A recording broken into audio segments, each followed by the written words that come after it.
Hello, hello, hello, and welcome to this episode of Musically Cogitating, a podcast about the relevance and importance of living and contemporary music of all kinds, and about how that music impacts our everyday lives. I am your host, Ciyadh Wells. Thank you so much for joining me here today on yet another Podcast Wednesday. As always, any relevant and important links will be linked in the show notes.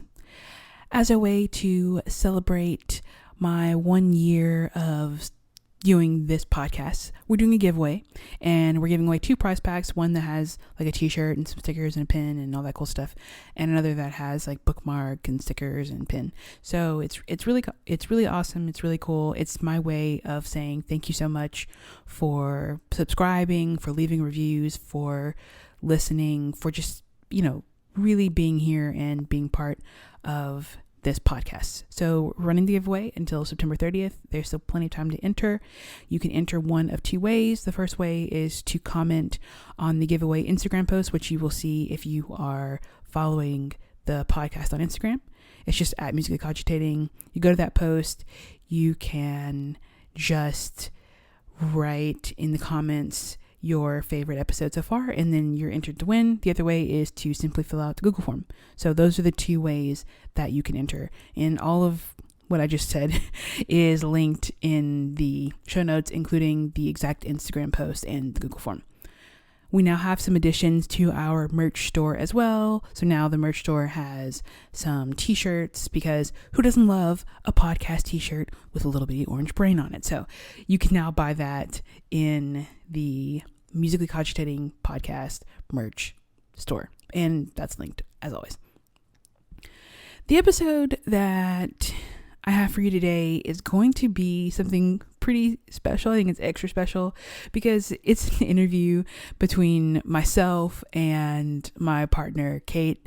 And I think that she came up with the idea for this episode. I can't really remember who did it because I have this very long list of running ideas. And at one point I was like, that one. So I asked her to come on, and we basically talked about what it was like to live with a musician and to live with me as a musician and an artist and a person who has all of these things. So I hadn't asked her this. We've been living together for a while, and we've been dating even longer. And so I wanted to know, and we had never really talked about this. And so it was really fun for me and really eye-opening, I will say, to get to hear what she had to say. And I think we had a lot of fun recording the episode. So yeah, this is an interview, a retrospective. It is an episode where my partner and I discuss what it is like to live with a musician. So I hope you enjoy. Okay, so today I have something special, something for the uninitiated, if you will. For those of you who don't know, I think I've said it before, but I have a very loving partner of almost 5 years. And today I'm going to interview her. And I'm excited because we're going to talk about what it's like to live with a musician. So her name is Kate, and she's here with me. We're sitting in my podcasting office practice thing. So she's going to tell you who she is. So Kate, welcome to the show, and who are you? Hi everyone, my name is Kate, and as Ciyadh said, I am her partner of almost 5 years. So I guess we're just going to talk about music and what it's like to live with her. So, not what it's like to live with like me specifically, but thinking about what is it really like to live with someone who is a musician, who is an artiste. And I thought of this a while ago, and because it's the podcast's 1 year birthday. I thought it would be special to do something where someone interviews me, and I asked Kate if she wanted to do that, and she was like, well, you could just interview me.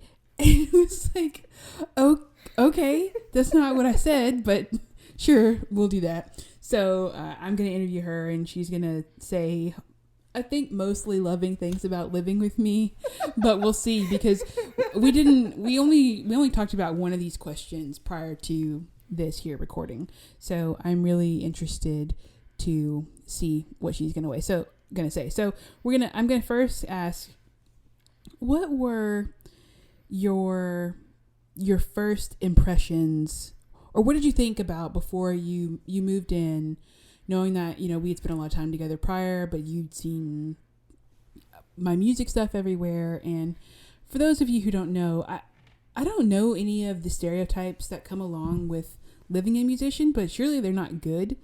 And so I just wanted to know, what did you think before? What were you thinking? Were you scared? Were you like, it's going to be terrible, there's going to be chords and strings everywhere? And then, a short time, perhaps 1 month after living together, what did you think it was like? So before and after thoughts. Yeah, so, I thought it was going to be really interesting. So, for those who don't know, when Ciyadh and I first started dating, she lived in a studio apartment that we would hang out at. So she never practiced there. She always practiced at the music building on campus. So I never really knew, what your practice routine was. It was always just no, okay, I'm busy. Okay. I can't hang out today. I'm going to be at the music building. Leave me alone. And I was like, okay, whatever. So when we moved in together, you lived into a 1-bedroom apartment. Yes, and I did. Our dining room space was your office practice room. Because it was a 1-bedroom, and that was the plan. That was by design. Yeah, I'm not hating on the plan. Oh, sure. Yeah, just giving details. And it's funny you asked the before, because I remember my best friend texted me after me being there for a week, and she's like, how is it going? What is it like? How is it living with a guitarist? And literally all I sent back was loud. It's loud living with a guitarist. So, okay. So what is, so this is the one thing she told me yesterday when we were talking about this. So what do you mean it was loud, and is it still loud? I don't know if it's still loud, because I think I'm just used to it at this point, so I almost tune it out. We've been living together for almost 4 years now, maybe, something like that, 3.5, something like that, a long time. But yeah, I think I'm just used to it at this point, so I really don't even notice it. Sometimes I rudely barge in here and you're in mid-practicing and I didn't even notice. So I don't think I really notice it now, but before, I don't know if it's because I wasn't used to it or our apartment design or what, but anywhere I was in our apartment, I could hear you. Yeah, and this was a point, this was definitely a stressful thing, because I would need to practice all the time. and we lived in a 1-bedroom, and it was just, my practice space was the space. So our team, if you wanted to make something to eat or get something to drink while, you were just at home, I was practicing in the kitchen, basically. Yeah. And so it was interesting. It was interesting, and by interesting she means it was probably not super fun for her. I don't know. Was it fun for you? You can be honest, because it was living. So the apartment that we live in now in Texas is much better. As in oh, it's so nice. It's the ultimate upgrade compared to our last one. We both have personal spaces, and it's 2 bedrooms, so it is much better. Mm-hmm. But thinking about going from living in a place with 1 door to now a place that has multiple doors and can really kind of keep the sound in the space, what is it like? Is it better? Just in our Georgia apartment, it was just so different, just because I felt like anytime, like you said, if I needed to get a snack or a drink or anything, I felt like I was encroaching on your practice time. And when you're practicing, if you get interrupted, you just get really stressed.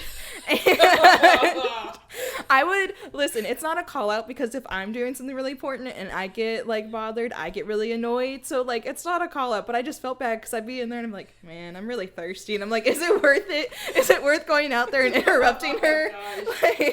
Is the hydration worth it or not? Oh my gosh, I didn't know you were dehydrating because I was practicing. But it's funny because, even you do this less now, because You just do. But whenever, I'm practicing, you'll do this thing, y'all, when she's trying to interrupt me while I'm practicing, where she will really slowly open the door, as in like creaking, and you can hear the thunder because it's raining outside. But she'll open the door and she'll like slowly, it's like, and then she'll look around and be like, and with those eyes, like meme eyes, and it's just like, what are you doing? Okay, technically, if you're gonna call me out, I do the one eye through the slit first, then I do the meme eye. She does. What I'm trying to say, she doesn't knock. That's what I'm trying to say. Well, I'm trying to be nosy without completely interrupting you, but every time I do it, I still interrupt you. So I don't know the philosophy behind it anymore. It's just a habit at this point. And so whenever you're practicing, as an artiste, I am trying to be focused. I'm really going for I'm in the zone, I'm in the mood, don't mess with me. And that's why I think, especially because I practice in these like segments, and if I get interrupted, it's like I've been thrown back into reality. And so that's why I think it's a little jarring, and I probably give lots of like mean looks. You do. I love you, but you do. I'm sorry. So yeah, I definitely give, I can be a little intense about the practicing. Is there one moment in time where you feel like I was extra intense about the practicing and or being interrupted while I was practicing? I mean, I feel like there were a couple times when we were in Georgia it happened, but I remember one day, like particularly, like I just wanted peace and quiet. Background for those who don't know, I work in retail and I'm a manager in retail, so all I do is talk and I hear noise nonstop and people just going on and on and on, and I really just wanted peace and quiet. And I guess when I went out there to get my water, you gave me a glare and I gave you a nasty glare back, and it was endgame from there. You literally were like, what did I do? Did I hurt you?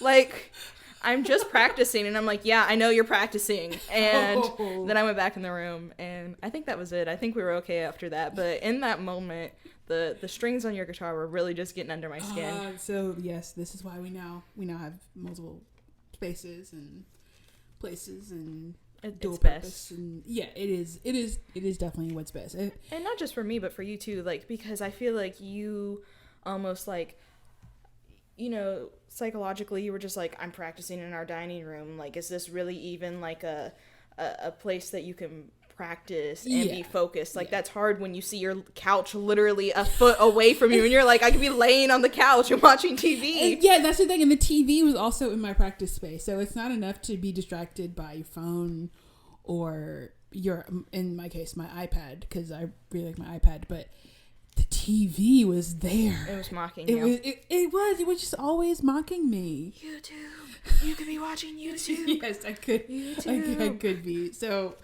and this was another reason. Well, besides the fact that we were in a position to be able to have a bigger apartment now, was that my stuff was. Oh my god! So, the amount of times I have tripped over guitars, guitar cases, music stands is astronomical. I don't even think I have a count at this point in time. Yeah, because I was taking up the dining room, but it was a 1-bedroom apartment, so you can imagine what the dining room space was like. It was very small, and it was small and open concept too, so it's not like a separate dining room. Small and open concept. It was small and open concept, so it's like whatever you're thinking, it's smaller than that. So yes, and I do this thing. So whenever when you are an artiste, you want to be able to get to your tools, get to your practice as fast as you can. And so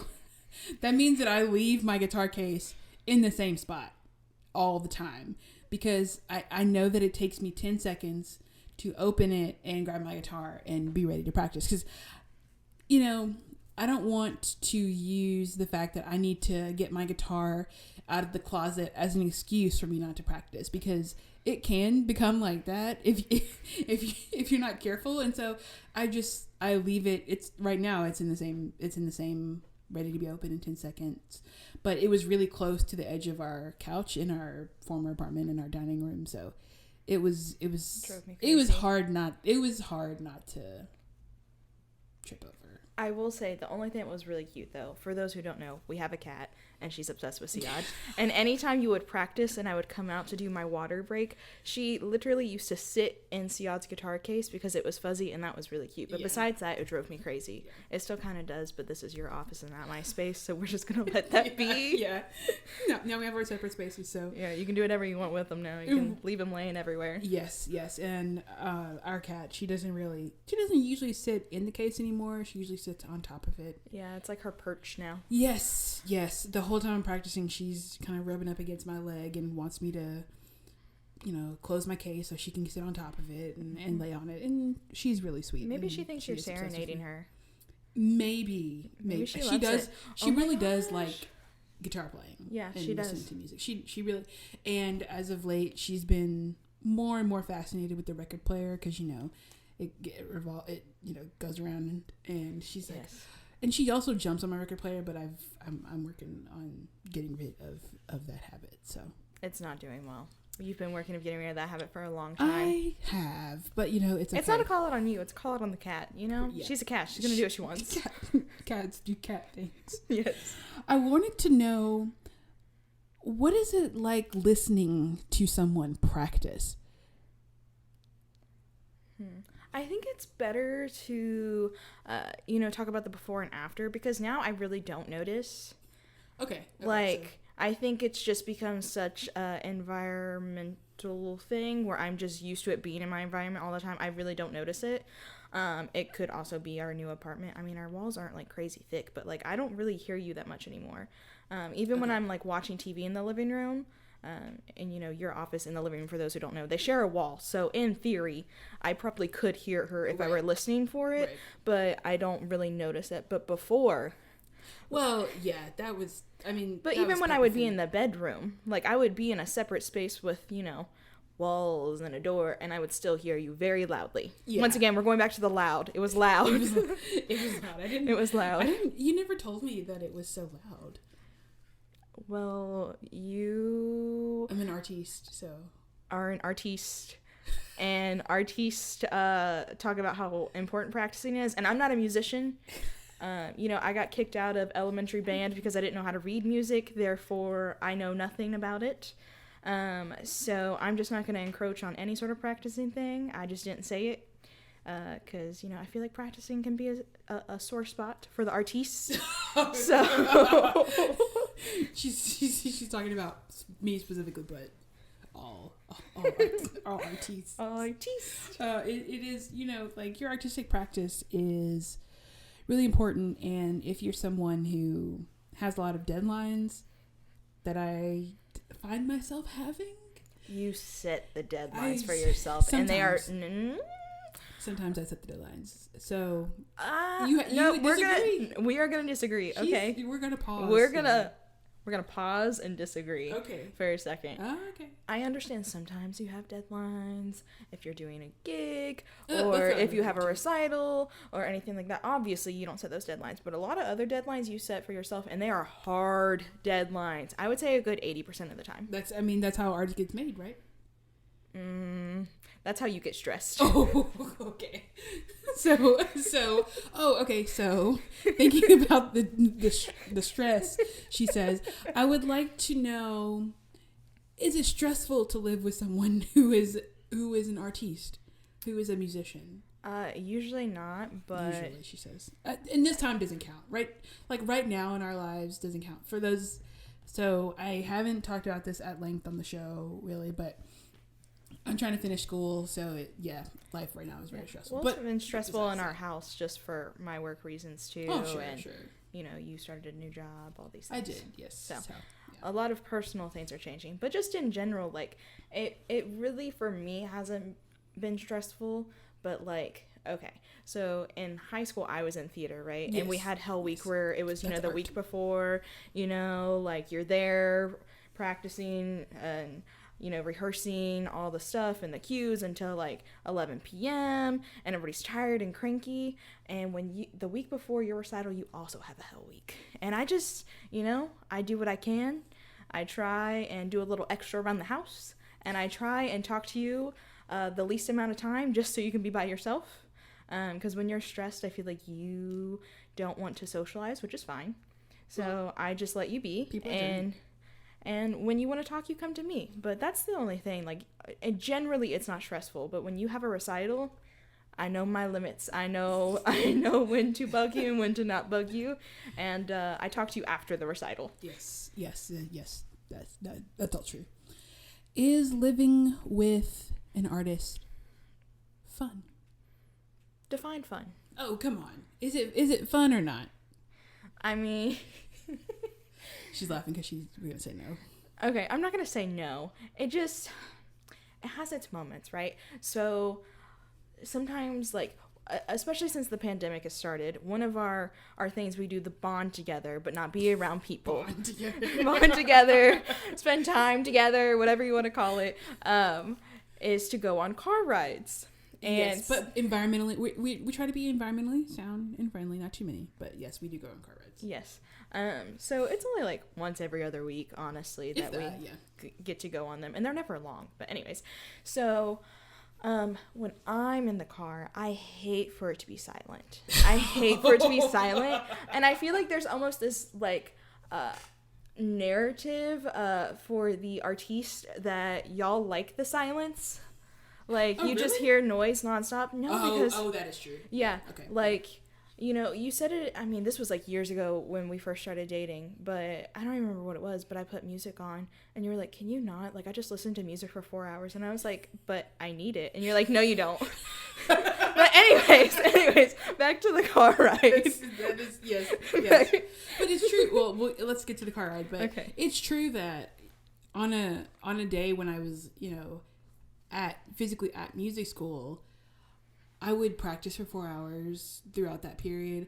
I would go to class where sometimes, we would be listening to excerpts and samples of music, and then sometimes, we'd be playing. So that was another hour of me listening to people play, and we'd have studio class, and that was more listening to people play. And there's just so much sound, and you get used to it, but you have to find a way when you don't have to be around the sound to not have the sound. So I think that's what it is for me. And that's why listening to music, I think I've had like an interesting relationship being a musician and listening to music, but I still think I listen to music more than most people, or at least I listen to it in maybe a different way. Mm-hmm. But we'll get there. That's that. But the car rides. So the car rides, okay? So the thing is, once again, you do listen to music a lot, in your personal non-music career time, not for your... in the car ride. That's it. Exclusively in the car ride. But you do this thing where, so you always drive. Ciyadh always drives. I hate driving. So since she drives, I immediately think that I get the aux cord every time.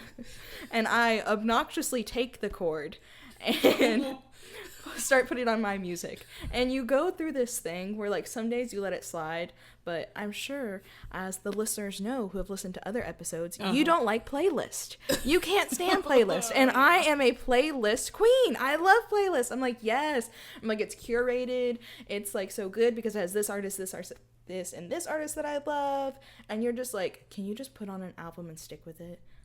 And the thing, oh my goodness, you used to get annoyed with me so much when we first started dating, but I don't remember what album it was. It was one of Rihanna's old albums. But anyways, I just put it on shuffle, and you just acted like that was the most disrespectful thing I could have ever done. Like, you're like, if you're gonna listen to an album, you listen to it in the order because that's the way it's made, and it like tells a story and this and that. And I'm like, I'm just trying to listen to the bop, okay? And I think I'm definitely in the minority of. I think most musicians aren't as specific about it as I am. At least not that I've noticed. I think it's definitely like there's a subset of us who are just like a little bit too intense about the playlist thing, and I get why they exist. I know why they exist. I think they're helpful. This podcast has one, right? Yeah. But yeah.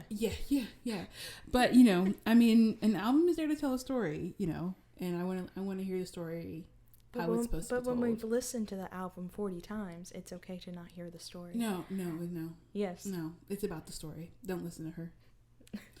Okay, you should listen to her. You listen to her, but you know, listening to an album all the way through is the right way to listen to music. But playlists are great because you can discover new music that way. You can discover new artists that way. But I have other tools. I don't.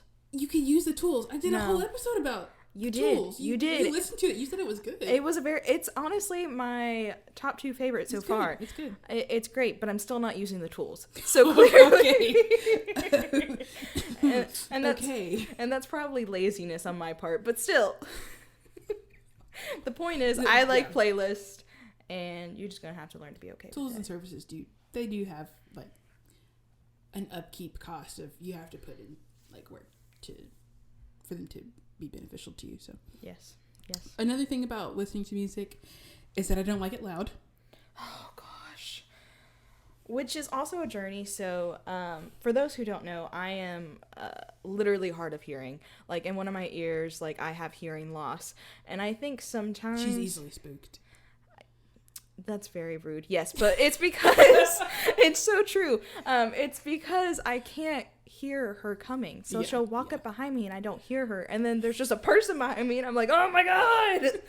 Like, I literally, but anyways, so the issue is like, I can't hear. Yeah. And then you just have a sensitivity to the volume. So the whole time, especially like, once again, if we're streaming a playlist, like depending on the song, it's like we're turning it up, down the whole time, depending on like what the song settings are for the bass and everything. Like, so we can actually hear it. I'm like, can't hear it. Let me turn it up to 17. You're like, no, it needs to be down at 9. I'm like, nope, back up to 20. And you're like, no, turn it down to 5. Yes. Yeah. I just don't like for it to be loud. And I think this goes again back into some days I will have listened to myself play for a long time, much less to other people. And so there's this kind of like ear fatigue that comes along with that. And so if I'm getting in the car after a long day of having listened to a bunch of things, like my ears are tired, and I would probably, if I was by myself, I'd put on podcasts, but I listen to a lot of podcasts with you. Yeah, you do. Yeah, you do. Yeah. I'll give her that. She does listen to a lot of podcasts, and I appreciate that for sure. But I also don't like to drive around and listen to music with the windows down. Oh, it kills me still to this day. So there's something there's something so satisfying about having the music up. You know, you feel the vibrations of the music. You have the windows down. You can feel the sun on your skin, the wind in your hair, and you're just like, no. Yeah. I will put the windows back up pretty quickly. Yes. If you start to put the window down. But it's so loud. It's so loud. I don't understand the loud.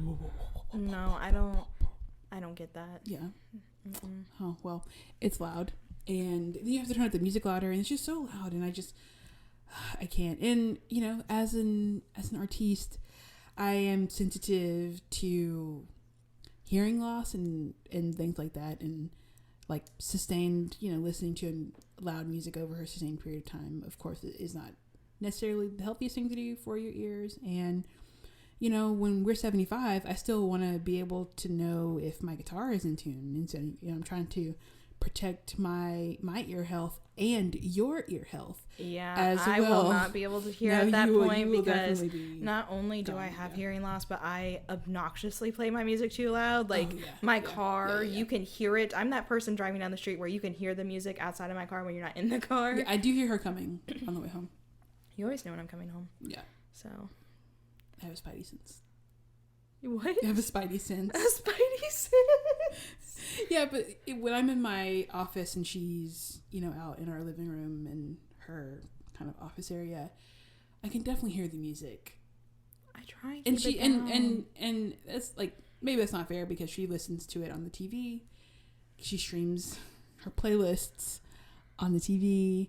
Whereas when I don't have the capability to really stream in my office because I have my audio equipment stereo set up, so it's a little different there. But woe is you for having an audio system, and I just have my little Roku TV. Yeah. But I mean, if you wanted one, like if I know that was something you were interested in, I totally get you. Yeah, but I'm not interested in analog music. So and I am okay saying that. It's gotten to the point where I'm okay saying, you know what, you go to the record store and I'll go somewhere else, because I just feel bad because you just feel rushed because you see me looking in there like a lost puppy, not understanding a thing that's going on. And I feel like you have to be rushed. So I'm like, you know what, that's a solo thing you can do. Yeah. I'll do something else. Yeah, it's definitely something I've come to do by myself now, which is fine because it's a really peaceful activity and I can take my time and I can spend too much money and no one else has to know. So that is good. But yeah, she's not into the analog like I am. She doesn't have any CDs, which I think is very interesting because I'm into other analog, like the stationary love that we both have. And we have a lot of books. A lot of books, yes. I can't do e-reading, but for some reason, there's just something about, putting a compact disc into a music listening device that's just too much for me. So, yeah, she makes a lot of fun of me and my CDs and my records and my now MP3 player that I have. Well, I think it's interesting too because so we're only 5 years apart in age, but literally like that 5 years was a lot. Like CDs started to go away when I was a child. Yeah. Like MP3 players, like I remember being like under 10 and like they were getting popular. Like almost everybody had one. So I just think I think you have, just not because of our age, but that you have that love in general. But me, like I just wasn't exposed to it that much long term. So I'm just like, I don't get it at all. Like what's the point when I can just download it? Like Yeah. So it's different. I think we've come to accept that about each other. Yes. It took us a long time to get here, but yes. Yeah, that I'm the... This was recent. This was a recent acceptance. That I am the CD, listen to an album all the way through. I have a portable cassette player, MP3 player type, and she is the give me the aux cord. I'm rocking it out to my playlist on Spotify. And yeah, we had a long conversation one day about... Okay, so, I know exactly what you're talking about. Yes, I do. No, I don't think you do. Okay, so we'll see. So one day I discovered Qobuz, which is this really expensive streaming service. It's like $30 a month. I wish they could hear the eye roll that I just did. Yeah, it was yeah, your eyes might get stuck. It was so hard, so loud, that eye roll. But I was like, I really want to do this streaming service. And she's like, no. And I was like, but it's good. It's like really high quality. You get all this stuff. And she's like, you don't need another streaming service. You have two. And I was like, but this one. This is a whole conversation we had. Yeah. It lasted a really long time. Sorry, I just heard Ollie meow and I got distracted. Ollie's our cat. But yeah, it did last a long time, and I still just don't get why you have to have that one when you not only have two streaming services, but you also have more records and CDs and cassettes than you can count. Okay. And an MP3 player that you have started to take that music off of, that you have your analog music and started putting it on your new MP3 player. Yes. So you have a digital form of it. So there's a lot of processes going on here, but I first want to dispel the myth that I have a lot of physical media. I don't have hardly any DVD. To me, you do. Well, when you have 0 and I have 10, that's a lot. I had one Rihanna CD and I lost it in our move, so we needed to buy a new one anyway, of that particular one. But I was thinking through this today in preparation for our episode here, and I probably have like 100 records and 100 or so CDs and like 30 cassettes. So, and some DVDs, but I really think that's it. Oh yeah, that's another thing. You love DVDs. Yeah. You are obsessed with DVDs. Yeah. But we really don't have that many. We have Gilmore Girls, all of the seasons. We have some of the seasons. We actually have multiple copies of. Yes. I'm not really sure how that happened. I don't know either. But we have Gilmore Girls. Well, we have like a that's few. our show. Yeah, we have a few music DVDs. We have Fast and Furious, the whole thing. We have all of the Fast and Furious movies because we obsessed have with to. Yes, thank you. And a few seasons of Degrassi and like Juno and Nick and Nora's Infinite Playlist and the that's movies really that you it. love. Yeah. What's the baseball one? Fever Pitch and Raise Your Voice, again a music movie. Oh, so, you have to have Raise Your Voice. That one I agree on 1000%. Yeah, Hilary Duff. Yeah, She was my first concert ever. Proud of you. Right. So that's all of the physical media that I have. I don't have as much as some people do. Yeah, I mean, I want more. Listen, the books are already taking over our apartment. I don't know if we can fit your physical music media on top of our physical books that we have. Yeah. But we're just in that way. We really enjoy those things, but I really don't have that many. Yeah, and yes, I do. I have started to burn CDs and put them on my MP3 player, but that's to have like multiple copies and to be able to listen to it in different modes and different modalities. And so I have this like late at night. I don't really love to listen to music on my sound system because I'm afraid that the neighbors are going to hear, although they haven't complained so far. No, and I'm going to stop. I'm not going to say anything about them. This is going to go online. I'm going to let it be. So I just try to be really respectful of, that it's 10 o'clock and yes, that is my prime time, that no one wants to hear my, what I call like old man jazz at 10 o'clock at night. So, and when you work late, I definitely put the jazz on and I'm clicky clack clack clack.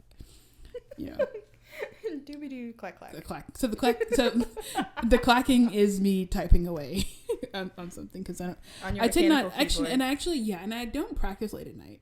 No, you're very respectful about that. Unless you have to, you've always been that way though. Yeah, I don't practice late at night. I do other things at night. I try to be done with my practicing by 10. And that's late for you. Yeah, usually you're done by like 8, honestly. 8, 9, yeah. So, and that's because I work, y'all. So I get tired by 9 o'clock. I'm like ready to do something else or do something else because I don't go to sleep that early. No, you do not. Yeah, so at all. Oh, I guess we could talk about like living with a musician. There is this staying up late, getting up late, sometimes getting up early, sometimes even getting up early. There's okay. So, for you specifically as an artiste, there's no going to bed late, waking up late. It's going to bed late and still waking up early. I don't know why you have this notion that you sleep in because you don't at all. Like it's a good night if you got 6.5, 7 hours of sleep. I've been averaging like that much. Yeah, it was not always that way. This is a recent. See, and I don't remember those times. You blocked them out. Yeah. That's your coping mechanism. Blocking the trauma of sleep deprivation. Yes, very, very much. Yes. But yeah, I don't think. Once again, I think to add on, when we first started dating, like you did all your stuff when I was not around because you utilized the music building because you didn't have a space to do it in your own living place. So I don't think, as somebody who is not involved in music, I don't think any of us realize how much actually goes into it and how much literal time it takes up. I mean, people say all the time, like, oh, it takes so much time. It's like, no. Like, it takes hours and hours. Like, I don't think any of us realize how much time it takes just to get the music that you want to play. Like, do you know what I'm trying to say? Like, I mean, if finding the music, like the physical music to be able to play, you have to find it on a website. Yeah. You have to order it. You have to wait for it to come in. Yeah. There's this like process of starting to learn a piece that there's like that too. There's 20 hours prior to that of, am I going to play this? I have to decide. And do I need to text this person to see if they have the score or do I need to buy it? And do I want to buy anything right now? The answer is always no. And yet you always do. And I always do. And I need to listen to it. And, oh, that recording, that person I did not like, they did not play it well. Ugh, do I still want to play this piece? You know, there's this whole process of deciding if for, you know, the kind of music that I often do is like, am I going to do this? Because it's going to be an investment. And I'm at this point. Too. Yeah, I'm at this point now where every time I start something, I have to really think about the amount of time that it's going to take. And there can be no time sinks. Like, I can't get sunk or lost in a piece because there's no time. Because, you know, in 3 months, I have 6 gigs. And I'm playing different music on all of them, so I need to be focused on those things. You did that to yourself. That's not true. I don't. It's expensive. I don't have 3 gigs. Okay, good. I was really stressed for a second. Okay, I do. But okay, we're gonna just put a pin in that. We'll come back to it later. In the parking lot. But the investment, yeah, there's an investment. There's a startup cost to being serious about music. And I think serious, I'm not going to say the professionalization of it necessarily, but just any kind of music or art, when you get serious about it, there is an investment and there's a cost. Yeah, I don't think like a monetary cost. Yeah, I don't think I mean, I didn't know or realize how much it was until, you know, I moved in, like realizing like not only do you have to buy guitar strings, but you have to buy them quite often. You have to replace them a lot. Replace mine a lot. Yeah. Yeah, but like, I mean, compared to what you would expect, you still have to change them more than you would think. Yeah, I mean, I know some people who change theirs once a week. There's some people who change theirs every couple of days. That's insanity to me. They usually get them for free, but yeah. But that's not everyone, so. Yeah, but just like all the little things. Yeah. And then if, I'm not trying to bring up trauma, but if something happens to your guitar, like an iPad falling off and landing in your guitar, that's a very big monetary expense. This could happen. But I have insurance, so people, if you're in the position, definitely have insurance on your instruments because it definitely saved me quite a bit of money. Yeah. And some stress because that was... Oh, it was really stressful, yeah. Oh, and breaking a nail. Oh my gosh, the nails! The nails! So... For the type of guitar that I play, primarily classical music, sometimes acoustic, whatever you want to call that, and whatever else I play, that you know you're supposed to have nails, and it's not a requirement necessarily for there to be nails, but it's just kind of expected that if you are studying classical music, classical guitar at a university or with any like serious intent, that you will have nails. And so I like to use my natural nails, and I have them in a specific shape, and I use specific tools to get them in this specific shape. But, you know, whenever you have a performance coming up, which can be fairly often in a busy time, I was pretty busy this past year, but there would be like weeks where I didn't have anything. So if I broke a nail, it was like, okay. But if you break a nail, like, oh my gosh, the end of the world. It is the end of the world. Yeah. It is. And anytime you have something coming up and I get that text, I broke a nail, I knew it was just a hard day for you. This was a hard day. It was a hard day. Wow. But like, I don't think anybody who, you know, isn't a musician, they don't think about things like this. I never thought about it like this. I mean, even at our last apartment, there was a day I was like, oh my gosh, let's go swimming. We're both off on the same day, yada yada. And you're like, I have a gig in 2 weeks. I can't get my nails wet. And I was like, what? You're like, the chlorine, that's going to make them brittle. And I was like, what are you talking about? Like, what do you mean? Like, it's not that serious. And you were like, yes, it is. Like, and that's the thing too of, I don't want it to be that serious. But it is. But it is. It is. And there are things you can do, right? Like, I don't have to play with nails, but I've been playing with nails for so long that I'm going to play with nails at least for like the next little while until I'm comfortable like redoing my technique in a way that I can produce the same sound without the nails. But you can have fake nails, and I don't really love fake nails. And there are people who go to get their nails done, or I have the tools to be able to make my own fake nails as well, but it's just not the same for me. And that again makes your nails really brittle. So you have to decide, are you going to do that for forever? And some people do, and they do it for 30 years, and then their nails are just wrecked. Ruined. But, you know, I think they go swimming, so maybe so maybe that could be the chlorine. So maybe that is me, and that's going to be me.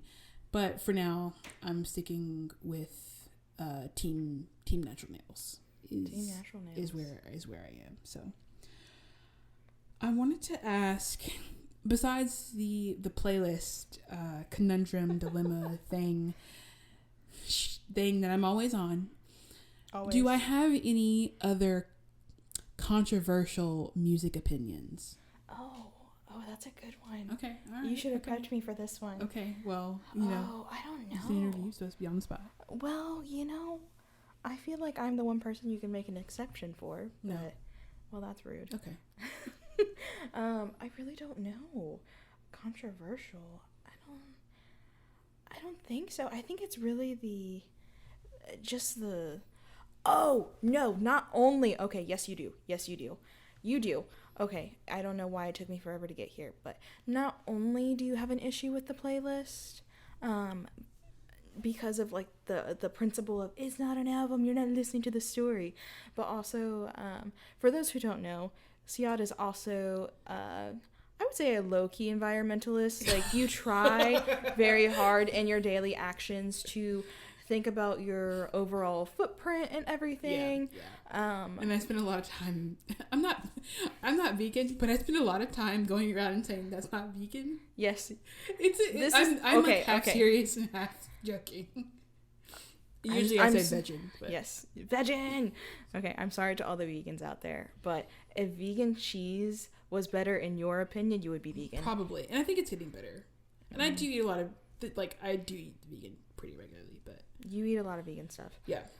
You would be vegan if you and I were not in a relationship. I'm confident of that. No, I don't know, but anyways, yeah. Let me refocus again. Low-key environmentalist. So. Yes, low-key environmentalist.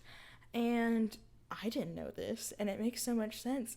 But one day, I don't remember why you brought it up, but you got on your soapbox and was telling me how me streaming music was killing the world because it uses energy, and I never thought about that, and I don't think other people think about that. No. And then, you know, yesterday I'm doing that thing, but yesterday I was reading an article. Yes, see, I tell you do this all the time. And they were saying that the amount of time it takes to mine one single Bitcoin, that the amount of energy that it takes to mine one like complete Bitcoin is the same amount of energy that one household will use in a year. Interesting. Which is terrible, right? Oh, it's awful. Again, this is me the what I call myself a budding animal rights activist, but because I did a fellowship. I have a podcast about faith and food, and yeah, so.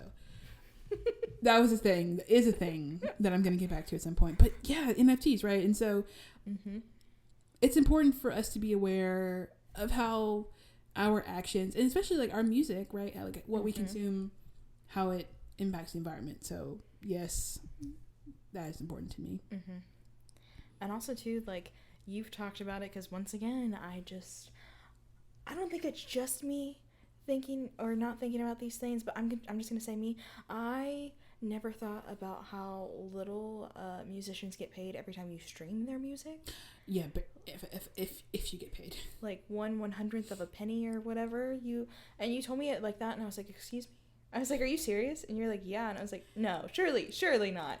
Like, in my head, I'm just like, oh, they get at least a penny. You're like, no, like, they really don't. And I'm like, what? Like, yeah. Which is why crazy. Touring is so big now. But I had a student who I used to give voice lessons to, and he was telling me about his producer who had, like, in his studio, just had, like, a set of iPads that were always on and streaming music to try to get, like, stream counts up, so they could get paid. For him? But yeah, but also so that they could get them on playlists, because, like, people put things on playlists that are popular. That's very true. So non-popular music doesn't go on playlists because that's not the point. And not the ones that are generated by whatever app or streaming company you're using, especially. And two, playlists are, no one is wanting to really acknowledge this, but they're radio. They're in a way they're radio because they're curated in such a way as where what's popular gets played, and also what the music record companies want to promote is what's going to be on the playlists. Mm-hmm. Like new releases are on playlists. You will find old things on some playlists, the less popular playlists, right? Mm-hmm. Like if I'm listening to like a blues playlist, well, yeah, there's going to be some older stuff on there because like the blues, but all the other playlists are, really current music. Yeah. I mean, I know some of them on Spotify, they get updated once or twice a week. Yeah. Depending. Yeah. Which I think is crazy. And it's not even like this is the top 100, blah, blah, blah. Like, it's just like popular. Like, and it's just like getting updated all the time. And I'm like, wow, how much did this one record label pay to get this song at the top of this playlist? And then the artist doesn't even make anything off of it. Yeah, so this is what it's like living with me, I think, in that way of nonstop. I go around and I'm just like, okay, but no one got paid for that, and we can't really be supporting that, and that's not vegging. We can't do that because that's not vegging. Like that's I think that is a pretty good snapshot of what it's like to live with me. So yes. Yeah. You just got to insert some mechanical keyboard noises, and then you got it spot on. Clickety clack clack clack. There you go. And then me being like, have you seen the CD? I can't find that CD. Where did it go? Yes. Oh, I'm going to put the other CD changer in here. I need 10 instead of 5. This is not enough. And yeah, I don't listen to that part. I said it. I confess. I tune out you talking about your analog music. That's fine. It's fine. I'm going to talk about it again later, so she'll hear me at some point. She will hear me at some point. Second or third time. Yeah. My last question is, like, what are you listening to now? What's your favorite music right now? Because you told me I couldn't ask you of all time, so I'll ask you of right now, because we have overlapping music tastes, mm-hmm. but I think our tastes differ. Well, I think... Yeah. But I think I have different tastes when I'm listening to music with you and then when I'm by myself. Yes, you do definitely. But I think I listen to a wide range of music and music genres as well. I mean, literally yesterday I made you listen to Dolly Parton with me in the car. I asked for that. Okay, I put on 9 to 5 and you said do something else. I don't know any other Dolly, so I put another Dolly Parton. But I listen to JoJo a lot. I've been streaming her music a lot again lately. Yeah, I don't know.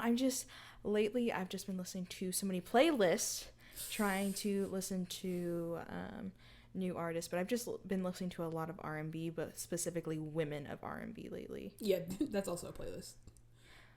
Okay, I don't know why you're calling me out like this for the whole internet, but we're just gonna leave it there. Yeah, we are. Yeah. So, yeah, that's what you listen to, and of course, you all know what I listen to. So, can I ask you a question before we end? You can ask me a question. Okay. So, how was it when we first moved in together? How was it having a artiste come into, because you were already established in the apartment. I moved into the apartment, so you already had your flow, your routine. How was it having a non-artiste person come into your artistic space? Literally. It was, as she said earlier, it was loud, because I am a person who, as we discussed, really treasures and needs quiet. I need a lot of quiet, and so to have someone there who doesn't like quiet. I don't do quiet. It was loud. Mm-hmm. And to have somebody kind of see you in the middle of your music making process, you can feel naked.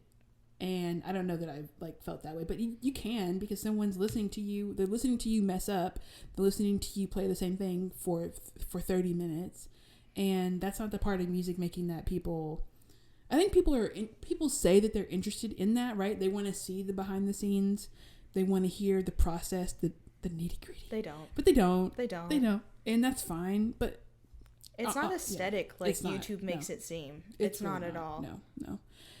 And all that stuff is produced and edited in a way that makes it seem otherwise. But yeah, it's not like that. And so I think when we first started living together, it was like, oh, someone's always listening. Oh. And so even now, all these years later, I will still come out there and be like, were you listening to me practice? Yeah, I think you I do. did that to you the other day. Yeah. You did do that a couple days ago. And I was like, no. And you were like, but were you actually listening to me? And I was like, no, I was watching Supernatural again. Leave me alone. So I don't think I'll ever get over that. That's what I'm really saying. But that was what it was like. So yeah. Well, thanks for indulging me in this interview, and I'm glad that we got to do it. And she's helped me a lot with the podcast in various ways. So she's definitely my oh, do you think this would be good to listen to? Person. I'm your soundboard. I didn't know if that was positive or I like it. I'll identify as a soundboard. Self-identify. So she's my soundboard for a lot of these ideas and helps me with some of the stuff. So I appreciate her for that. So are you gonna tell them about the thing that I worked on last night, or is that a secret surprise that they'll find out in an episode or two? No. So we're gonna have T-shirts, and she designed them, and the link is gonna be in the show notes, of course. But they're not a complicated design. Don't get excited. No, but they're. But I think they look nice, and they're there, and I'm gonna have a subtle tee, and she's gonna have a subtle tee and a crew neck. And I'm gonna have a subtle crew neck. You're gonna have a subtle tee. Yeah, so you'll know what this means when you see the T-shirts. But you can buy a T-shirt, and I'll tell you a little bit more about that at the end of the show. So yeah, I'm just thank you for coming on, and not saying too many terrible things about me on the internet. I really appreciate it. Maybe I will next time. I'm just kidding. I'm just kidding. There's really not that many terrible things to say about you, honestly. Oh, that's so sweet. I know. I'm a good girlfriend. She is. She let me put her on my podcast. So yeah. Thank you, Kate, for being on the show. I had a really, really fun time interviewing you or talking to you about what it's like living with me, a musician, an artiste type person. So Kate mentioned that her music recommendation is, or what she's been listening to, is JoJo. And so JoJo is a R&B adjacent pop-ish artist, anyway, who is like the same age as we are, and so we really enjoy her music and have been to one of her concerts. But she has recently released a new single, which is going to be from an upcoming album called Worst, I Assume. So that is the recommendation for this week. And as Kate mentioned, yes, there are T-shirts now available. You can get your Musically Cogitating podcast, where we're calling this Subtlety. I totally stole that from another podcast, but I think it's great. So it's a shirt with a little orange brain on it. It's so cute. So you can buy one of those, and the store is going to be up indefinitely. And it's just something fun that I really enjoy about the podcast, and I love having little merch and stickers and pins. And so yeah, it's just a way for us to have fun, and for me to say thank you, and for you to support the show in another way if you are able to do so. Don't forget to submit and be entered to win into the giveaway. We still have time. All of that info is in the show notes. We have a newsletter, which you can subscribe to, and I will be sending out another one of those newsletters soon and sharing some upcoming stuff about the show and reminding you about the giveaway and all that. So do that. If you are listening to this on Apple Podcasts or Podchaser, please give us a rating and or review, as it really helps for me to know if you're enjoying the show and helps for me to make it better. And if none of that was enough, you can support the show on Buy Me a Coffee, and that link is always in the show notes as well. So that's all I have for you today. Again, thank you, Kate, for indulging me and being on the podcast. I really appreciate it. And so like I said, we will be back in 2 weeks with the next episode of the Musically Cogitating podcast. Until then.